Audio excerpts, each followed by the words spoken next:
Hello everyone, welcome to SS Odia tutorial. कवि सम्राट उपेन्द्र भंजଙ୍କ जीवनी और साहित्य साधना को आमे आलोचना कला बेले बहु गुरुत्वपूर्ण कथा एथिरे आमे आलोचना करिबा। विभिन्न आलोचक माने भिन्न भिन्न मत मध्य प्रदान करिथांती। उपेन्द्र भंज तांकर जो काव्य मानंकरे निज संपर्क रे जो सूचना देइछंती ताको आमे से सब को आधारित करी आज आमे आलोचना करिबा। उपेन्द्र भंजंकर जन्म घुमुसर राजवंश रे सप्तदश शताब्दीर शेष भागरे होइथिला। तांकर जन्म संपर्क रे निर्दिष्ट भाव रे किछि कुहा जाय नाही। केही केही आलोचक उपेन्द्र भंजंक जन्म 1675 रु 76 ख्रीष्टाब्द बोली जुक्ति बाढ़ी थांती। भंज साहित्य गवेषक स्वर्गत विछंद चरण पट्टनायक से मत प्रदान करिछंती जे 1685 ख्रीष्टाब्द रे जन्मग्रहण करिथिले उपेन्द्र भंज। सुधीर चंद्र महांतीଙ୍କ मतरे कविंकर जन्मसाल हेउछि 1685। विशिष्ट समालोचक अध्यापक गौरी कुमार ब्रह्मा भंज भूमिका उपेन्द्रଙ୍କ जन्म 1675-76 बोली अनुमान करिछंती।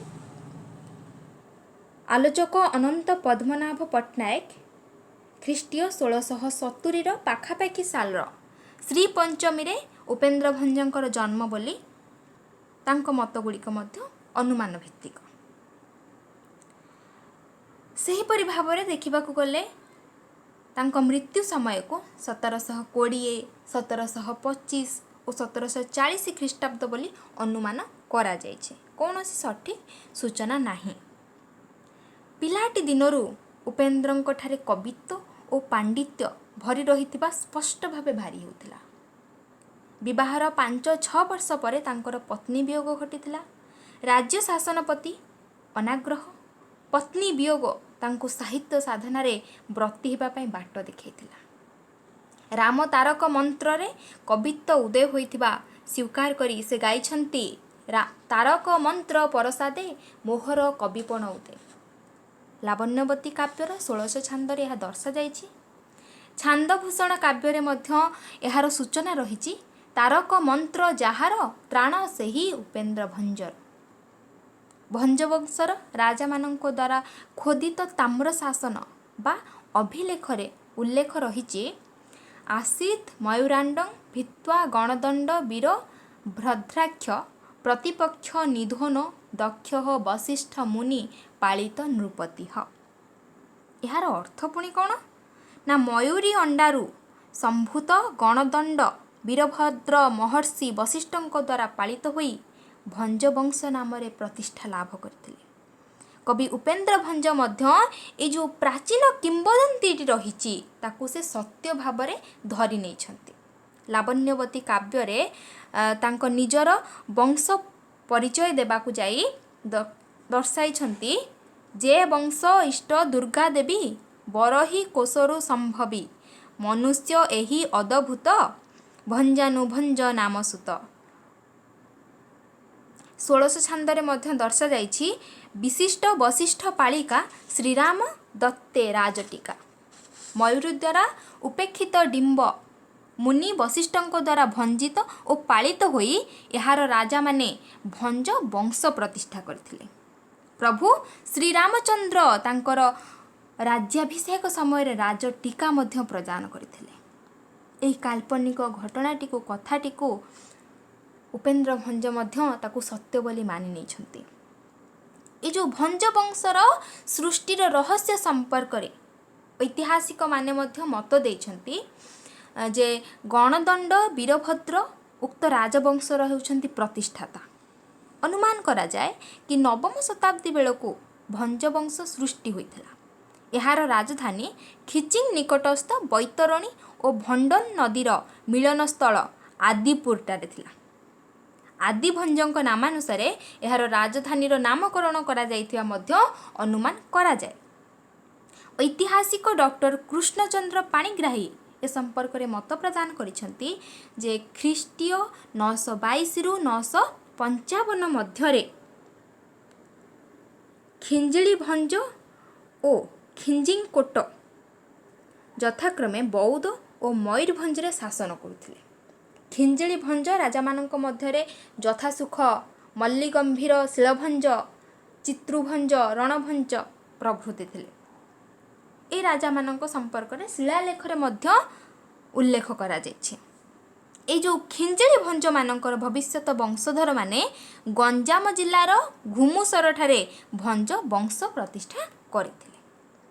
ଉପେନ୍ଦ୍ର ଭଞ୍ଜ ନିଜେ ନିଜର ବଂଶ ପରିଚୟ ଦେଇଛନ୍ତି, ଯାହାକି ଶେଷ ଭାଗ ରସପଞ୍ଚକରେ ଦେଖିବାକୁ ମିଳିଥାଏ।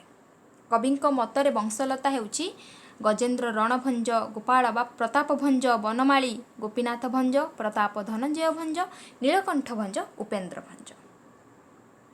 ଯଦି ଆମେ କବିଙ୍କ ଭାଷାରେ ଦେଖିବା, କୁଳେନ୍ଦୁ କୀର୍ତ୍ତି ଗଣ ରଣକାନ୍ତି କୃତିଶ୍ୱର ରଣଭଞ୍ଜ ନୃପତି, କୁଶାନୁ ତେଜ ତାଙ୍କ ତନୁଜ, କୃତରୁ ପ୍ରତାପ ପ୍ରତାପ ଭଞ୍ଜ, କନିଷ୍ଠ ସୁତ ତାଙ୍କ କୁମର, କହି ଧନଞ୍ଜୟ ନାମ ତାଙ୍କର, କଶ୍ୟପୀ କାନ୍ତ ତାହାଙ୍କ ସୁତ, କୃତଜ୍ଞ ନୀଳକଣ୍ଠ ଭଞ୍ଜ ସୁତ, କୁମର ଜ୍ୟେଷ୍ଠ ତାଙ୍କର ଶ୍ରେଷ୍ଠ, କବି ପଣରେ ଅତି ପରନିଷ୍ଠ।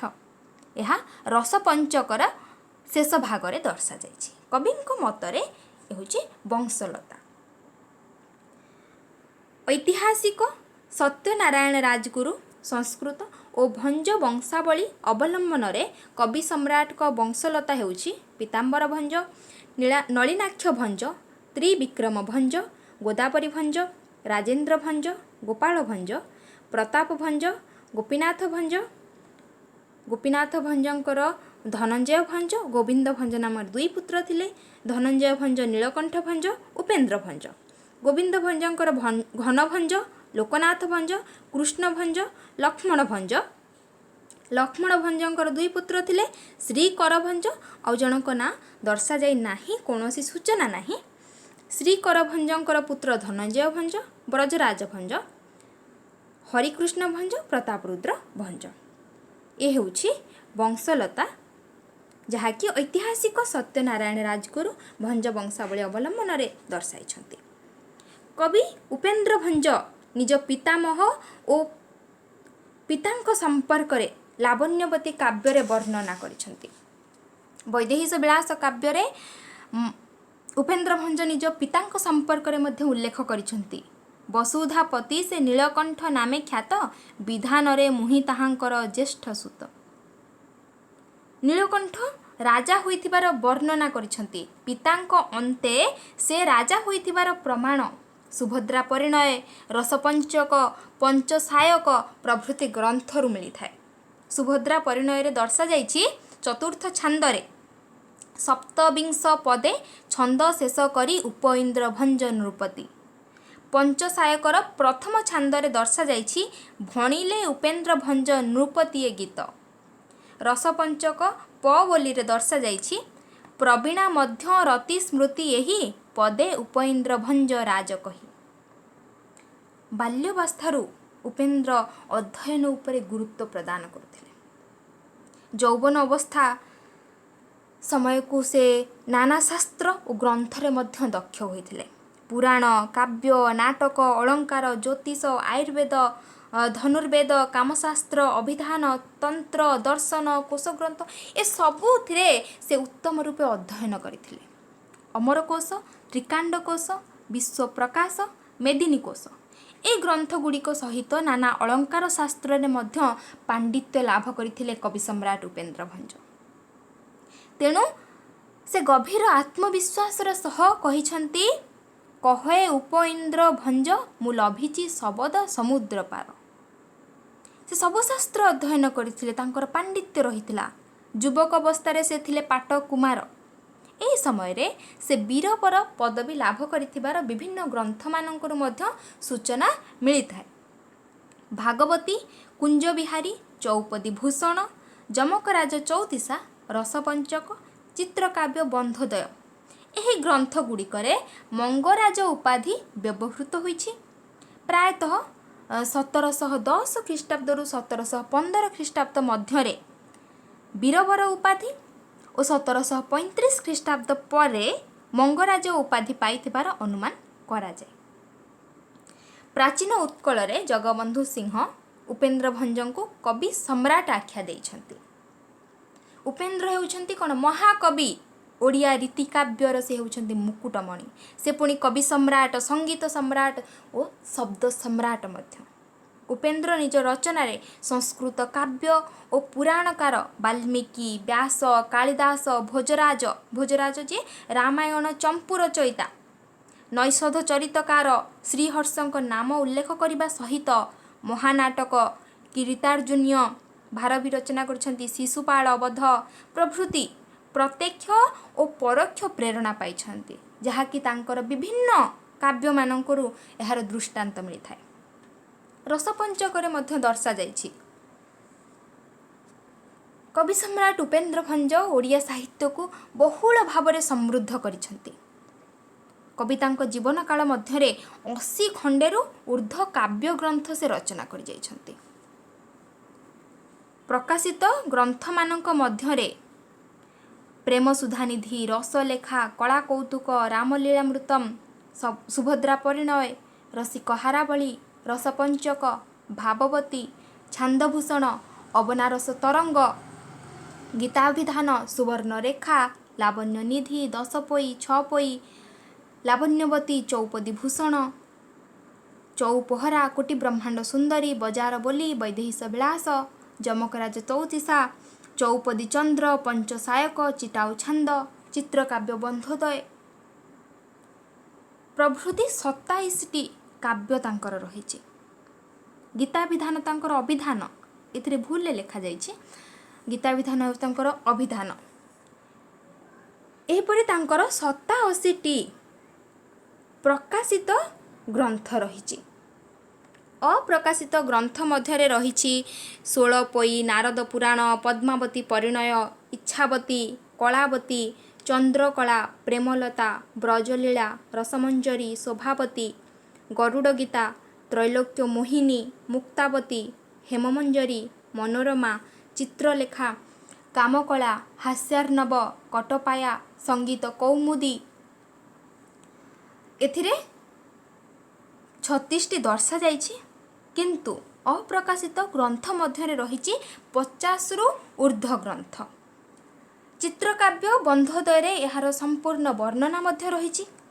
उपेन्द्र भंजଙ୍କ रचित काव्य मानक मध्यरे वैदेहिश विलास काव्य, जहाँकि ब आद्य अक्षर रे रचित, सुभद्रा परिणय स आद्य अक्षर रे रचित, कला कौतुक क आद्य प्रांत्य अक्षर रे रचित, त्रैलोक्य मोहिनी त आद्य अक्षर रे रचित, सतीश विलास स आद्य अक्षर रे रचित, पद्मावती परिणय प आद्य अक्षर नियमरे, दमयंती विलास द आद्य अक्षर रे रचित, रसतरंग और अबना रस तरंग ए अबनारे रचित, रसपंचक यथाक्रमे र स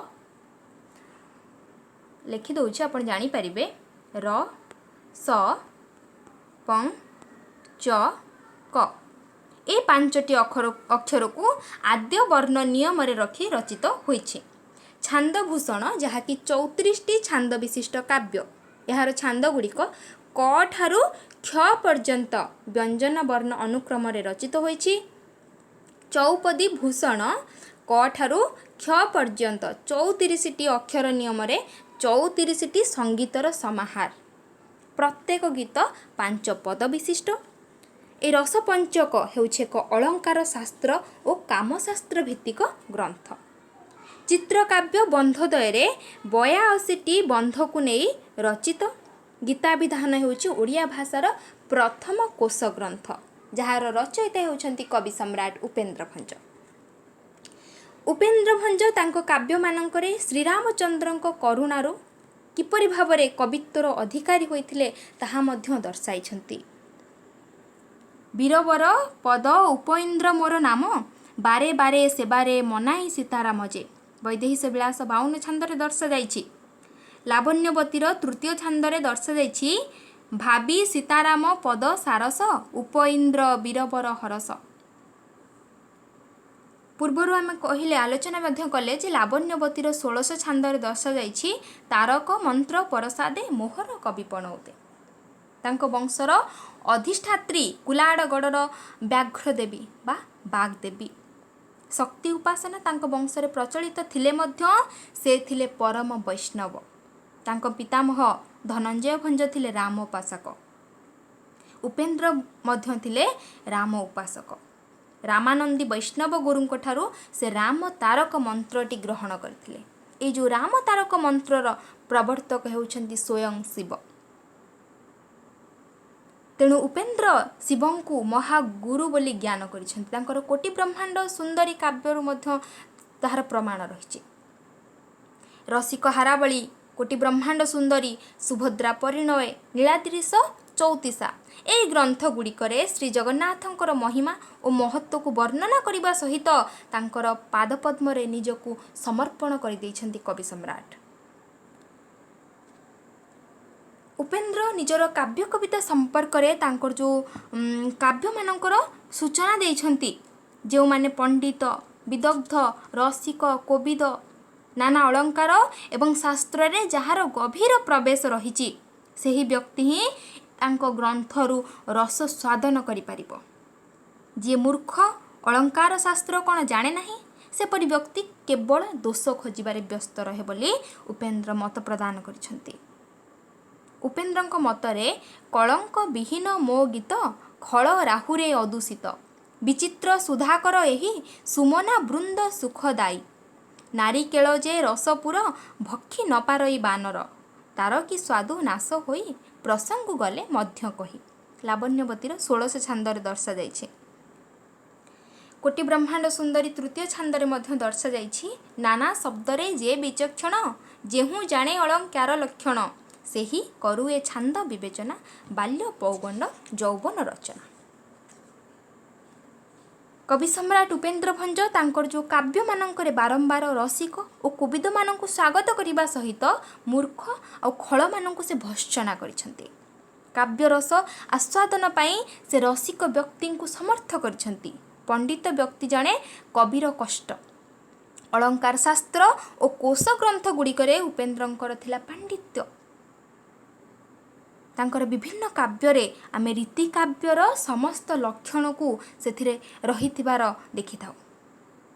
ଶବ୍ଦ ସମୁଦ୍ର ପାର ହୋଇଯାଇଥିବାର ଗୌରବ କେବଳ ତାଙ୍କର ହିଁ ଅଛି। କବି ନିଜେ ତାଙ୍କ ରଚିତରେ ଦର୍ଶାଇଛନ୍ତି। ନାନାର୍ଥ ଗୀତ ଅଭିଧାନ କଲି ମୁଁ ସାର ସାର ଯେତେ ବାଛି, ଶବ୍ଦ ସମୁଦ୍ର ତ ପାର ହେବାକୁ କାହାର ସାମର୍ଥ୍ୟ ଅଛି। ଉପେନ୍ଦ୍ର ଭଞ୍ଜ ହେଉଛନ୍ତି ଶବ୍ଦ ସମ୍ରାଟ। ଶବ୍ଦ ସମୁଦ୍ରକୁ ସେ ପାର ହୋଇଯାଇଛନ୍ତି, ରଚନା କରିଛନ୍ତି। ସେଥିପାଇଁ ଗୀତରେ ପ୍ରଥମ ଅଭିଧାନ ଗୀତାଭିଧାନ। ସେ ହେଉଛନ୍ତି ସଙ୍ଗୀତ ସମ୍ରାଟ। ଓଡ଼ିଶୀ ସଙ୍ଗୀତର ସେ ମୁଗ୍ଧ ରୂପକାର।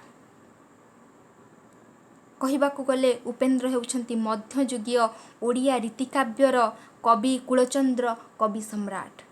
ଯଥାର୍ଥରେ ସେ ହେଉଛନ୍ତି କବି ବୀରବର ଓ କାବ୍ୟ ମଙ୍ଗରାଜ। ଏ ହେଉଛି ଆଜିର ଆମର ସୁନ୍ଦର ଏକ ଆଲୋଚନା ଉପେନ୍ଦ୍ର ଭଞ୍ଜଙ୍କର ଜୀବନୀ ସମ୍ପର୍କରେ, ତାଙ୍କର ସୃଷ୍ଟି ସମ୍ଭାର ସମ୍ପର୍କରେ। ଆଜିର ଆଲୋଚନା ଆପଣମାନଙ୍କୁ କିପରି ଲାଗିଲା ନିଜ ମତାମତ କମେଣ୍ଟ ବକ୍ସରେ ନିଶ୍ଚୟ ଜଣାନ୍ତୁ। ଯଦି ବର୍ତ୍ତମାନ ପର୍ଯ୍ୟନ୍ତ ଭିଡ଼ିଓଟିକୁ ଲାଇକ୍ କରିନାହାନ୍ତି ତାହେଲେ ଲାଇକ୍ କରନ୍ତୁ, ନିଜ ସାଙ୍ଗସାଥିମାନଙ୍କ ସହ ସେୟାର କରନ୍ତୁ ଏବଂ ଚ୍ୟାନେଲଟିକୁ ସବସ୍କ୍ରାଇବ୍ କରନ୍ତୁ। Thank you.